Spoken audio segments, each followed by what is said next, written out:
Nima bo'lgan ekan? Qayerga kesilgan? Ha?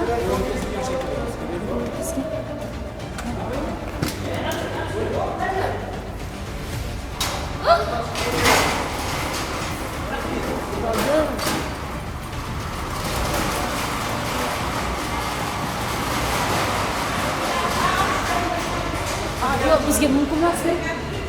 Ha? Yaxshi keldi. Bizga mumkin emasmi bu yoqqa? Kiyim beringlar. O'zini jarohatlagan shu.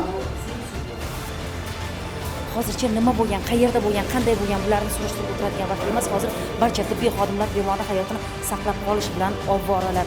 Bemor hayoti yaxshilangandan keyin, hozir salomatlik biroz bo'lsa-da yaxshi tomonga o'zgargandan keyin hammasiga aniqlik kiritamiz. Hozir esa jimgina kuzatamiz.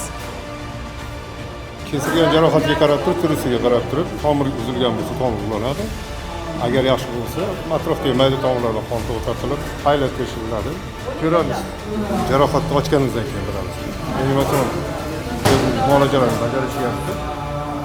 Hozir bular ruxsat bergandan keyin biz boshlaymiz. Bizga berilgan dastlabki ma'lumotlarda aytilishicha 35-40 yoshlar atrofidagi erkak uyda oilaviy nizo sabab janjallashgan va jahl ustida oynaga musht tushirgan. Oynani urdi. Hozir alkogol bormi? Ha, bor. Bemor tezkor holatda bilak sohasi va kaft sohasida kesilgan jarohatlar bilan больницаga yetkazib keldi. Kelganda holati og'ir holatda 60 davleniya bilan 9 ta joydan kesilgan. 7 santimetrlik ham bor, 2 santimetrlik ham bor. Jarohatlar chuqur, muskul mushaklar kesilgan ayroqlarida. Hamma jarohatlardan qon ketish to'xtatilib, tikilib chiqildi. Hozir holati stabil holatda reanimatsiyaga yetkazildi kasal. Ko'plab aynan bo'lgan holatda shu ko'plab kesilgan jarohatlar. Tomirlariga ziyon yetmagan. Chuqur tomirlarga ziyon yetmagan.